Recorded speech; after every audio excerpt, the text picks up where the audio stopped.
Welcome to the 7th and for the time being last episode of my series on my experience competing in fitness for the first time. Throughout this series I have been through the build-up towards my first stage performance, the emotional roller coaster of competing in 2 competitions in 2 weeks. I have been through the mental and physical struggles of reversing back to a sustainable lifestyle after this, and also the long-term effects that I have suffered from this process. I want to end this series on a positive note, so today I'll go through what I've learned through this process and how it has shaped my life to become a better version than it was before I started this process.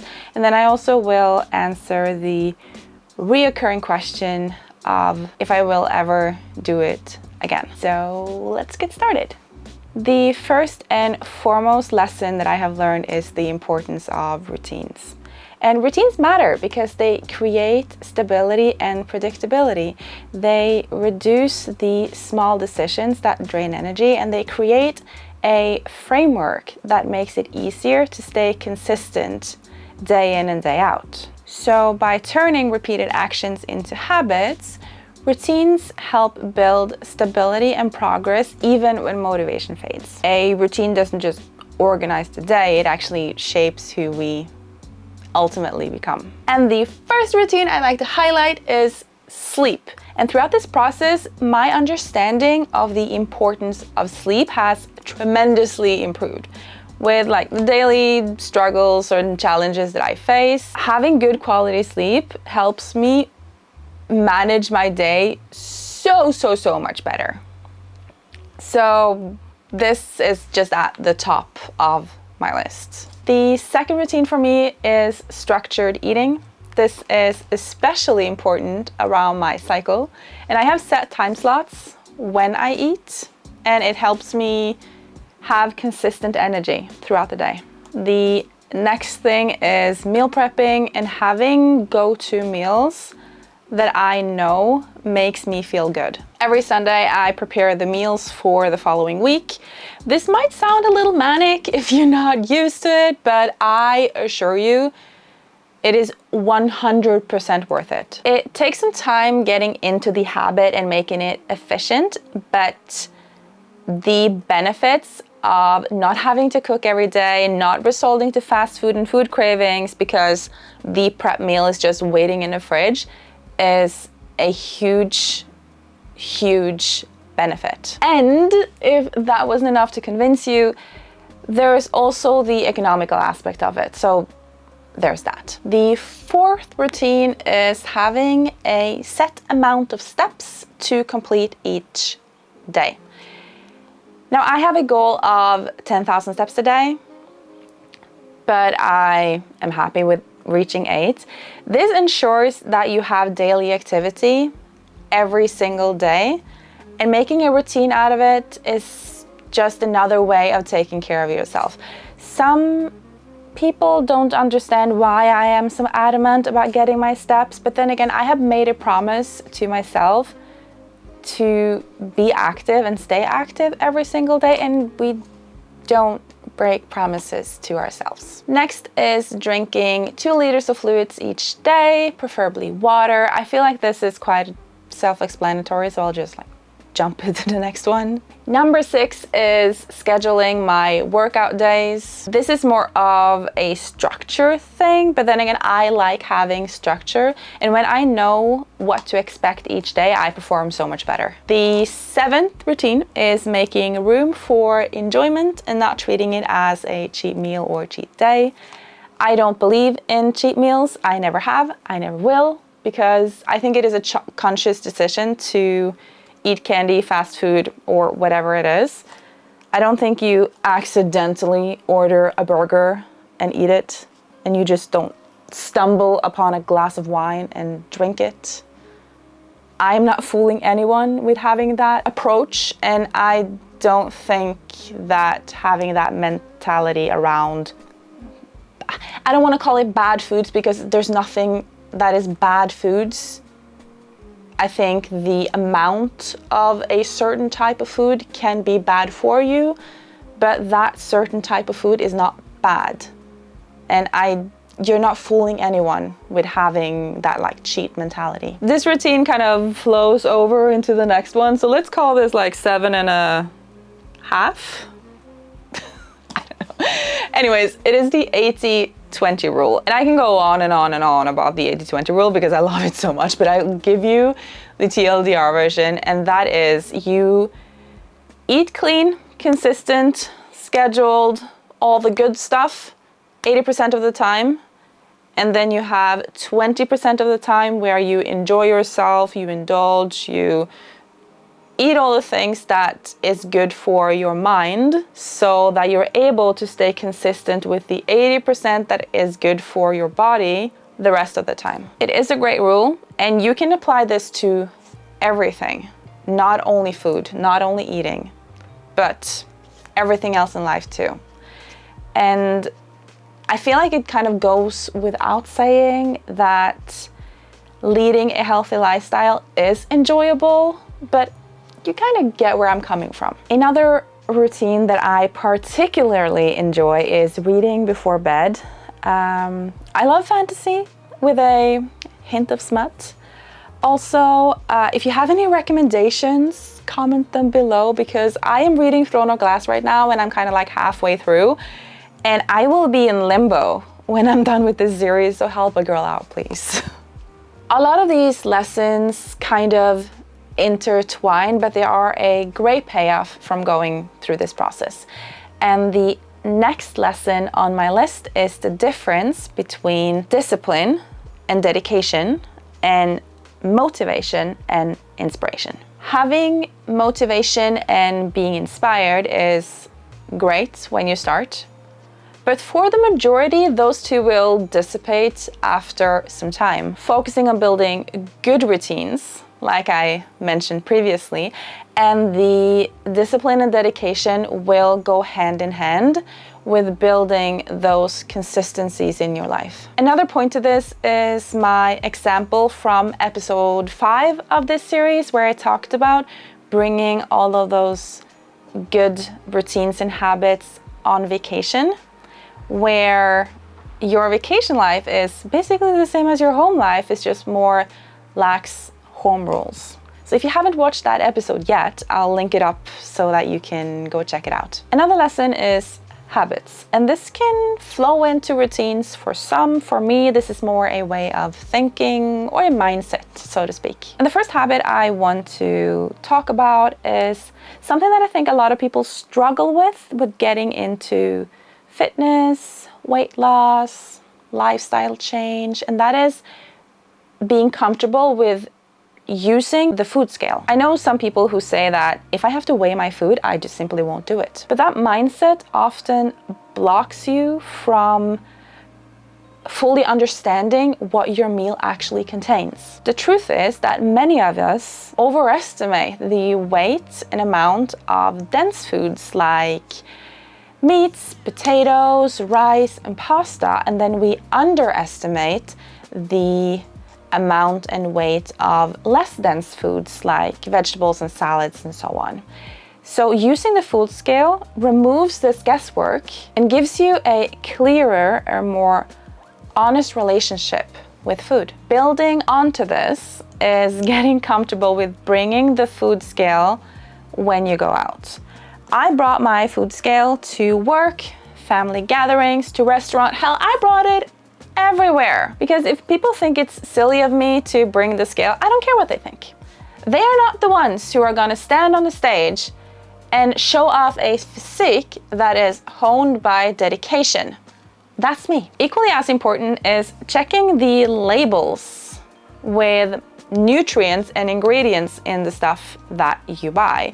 Because if you're gonna have a conscious relationship with the amount you put in your body, you also have to have a relationship with what's in the stuff that you put in your body. And this goes into the next habit, which is not being ashamed of focusing on your diet and exercise. We live in a society where being lazy is so normalized that being dedicated to anything is considered abnormal. And with that in mind, it is clear that some people will never understand and respect all of the time and effort that goes into being healthy. And I've said it before, and I'll say it again. If they cannot respect my decision, I do not care about their opinion. Another habit, and this is one that I have struggled with so much. I'm still working on it, but I think it's important to highlight, and that is understanding that I need different types and amounts of foods than my fiance, friends, and family. They all have different bodies than me, and they also ultimately need different things than I do.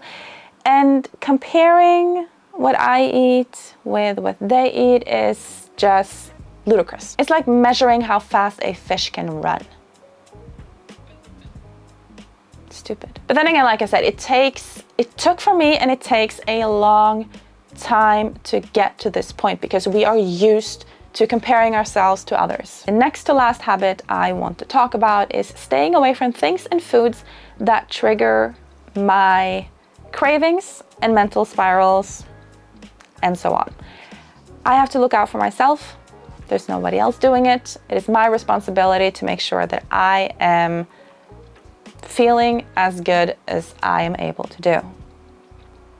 And that means taking care of myself and taking away things that do not contribute to my goals of feeling good. I look out for myself and my mental health with staying away from these things. It doesn't mean that I'm more mentally healthy than before, even though I hope so. It just means that I advocate for myself and I have my own best interest in mind. If you look at it this way, if you had a knee injury that was triggered with walking in shoes with these flat soles, would you then do it? You wouldn't. You would buy sneakers. For me, it's the same thing. You stay away from things that is bad for you, even though it's physical or mental, doesn't matter. And the last habit, which if you're gonna take one thing from this video, let it be this. Keep it simple. Leading a healthy lifestyle doesn't have to be super duper complicated, buying superfoods and powders and going on crazy diets, spending a bunch of money on fancy equipment, clothes, coaches, all that. No, it doesn't. Start simple. Make small changes that you are able to sustain over a longer period of time. That is the road to success. Keep it simple. And that was the main lessons that I have picked up along the way. Some are voluntary, some are coping mechanisms that have turned into good habits after some time. I also have picked up some other routines and habits that I would like to share, just to show that all of these things that you pick up along the way doesn't necessarily have to have a huge health-wise benefit, but they can also have a good benefit on your creativity and the way you live your life, the way you make your connections, the way you execute your hobbies and your interests. So the first kind of like non-fitnessy habit that I have picked up is learning a new language for 5 to 10 minutes a day. I use Duolingo, and I know there are better ways out there to learn a new language. I know people hate Duolingo, and it's fine. It's fine. I hate it myself sometimes, but I do have a streak of, let me check, 571 days. So I'm a hostage of a little green owl. Okay, I'm learning Spanish, Japanese, and Korean. I can't speak either, so I might as well quit if it wasn't for that little green owl. The other thing, which is a habit that I love, and that is looking for a bright moment throughout the day. I read this thing the other day about glimmers, which are the opposite of triggers. So instead of triggering a bad memory or a bad reaction, glimmers provoke positive feelings, positive reaction, positive thoughts. And this has really helped me lift my spirits, especially when we are in the butthole of winter and it's cold and it's dark and it's just the definition of depressing. And those days, I still manage to find those moments, and I appreciate it so much. And the last habit that I would like to share is something that I learned from my fiance, which is treating obstacles as challenges and not problems. You see, how we approach these obstacles makes all the difference. So instead of seeing them as problems, which can be kind of discouraging, limited, and hold us back, we can treat them as challenges, which by definition is an opportunity to learn and to grow. A challenge invites action, creativity, and resilience, and it makes for the situation to turn from a dead end into a stepping stone. So it changes the whole game. And as you probably can tell, a lot of these routines, habits, lessons as a whole boils down to my own way of thinking, my own mindset. How I speak to myself and how I approach challenges is the whole essence of what this process has taught me. I have grown from it. I have become more aware of my own limits, and I have discovered areas where I continue to make changes, to grow, and to day by day become a little bit of a better version of myself. And with that growth in mind, I can honestly not think of a better way of ending this series than answering the question I have been asked time and time again, and that is, would I do it again? When people ask me if I would do it all over again, I never really know what to answer, because going into this, I was living like a normal life. I was not into the fitness lifestyle. I was having a normal kind of approach to food.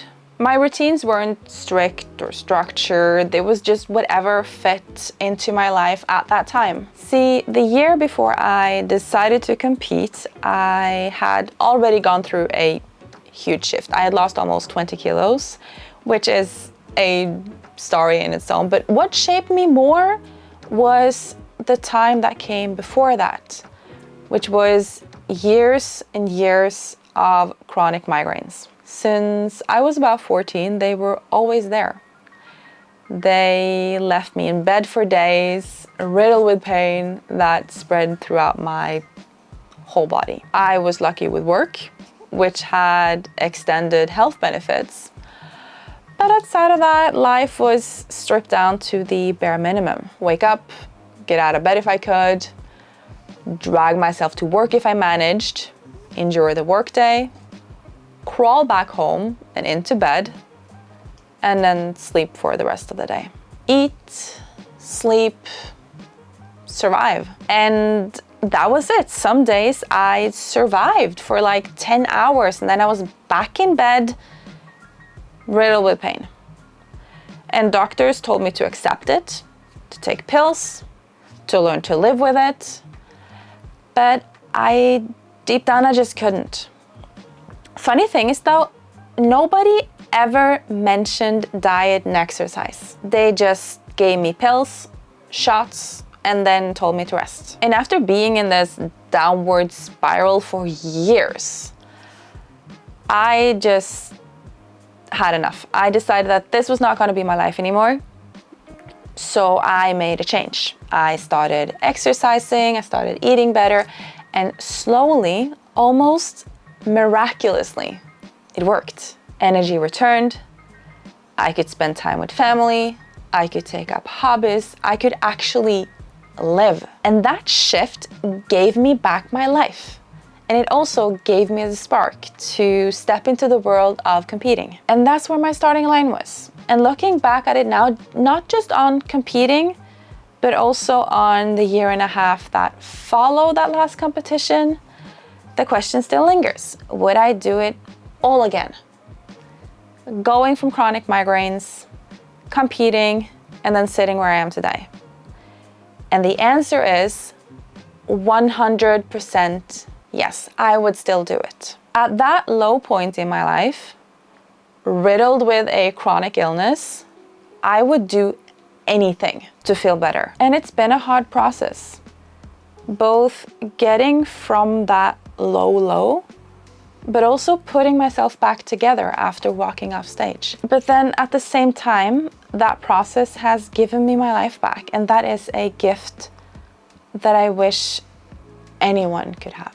There is no denying that this process demanded a tremendous amount of discipline and dedication, but given the opportunity again, I'd take it in a heartbeat.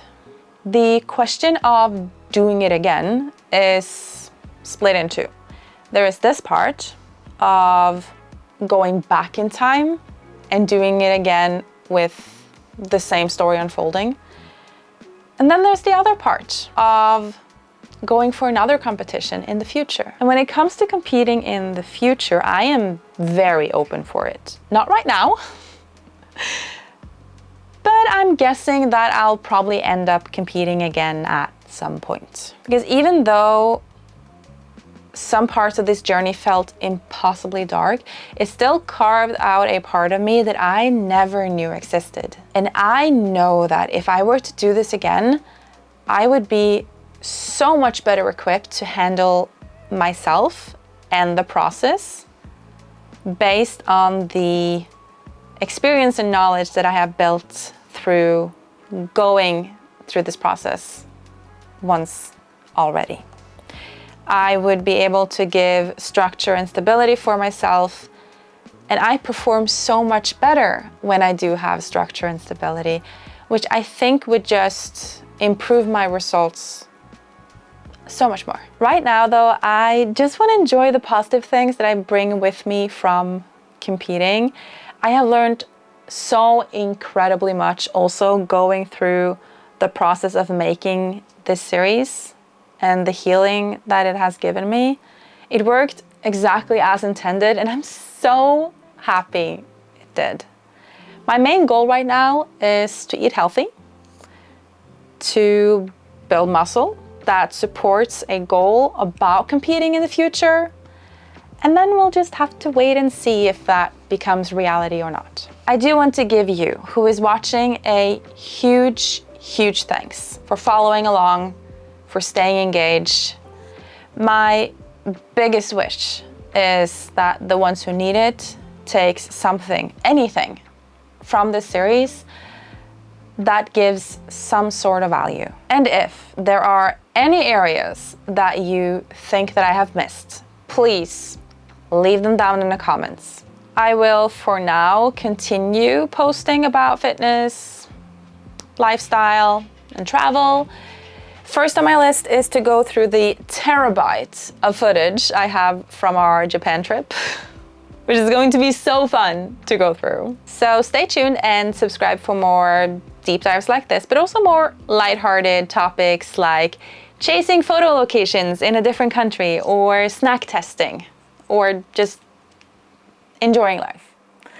So with that being said, take care of yourselves. Take care of the ones you love, and I really hope to see you very, very soon.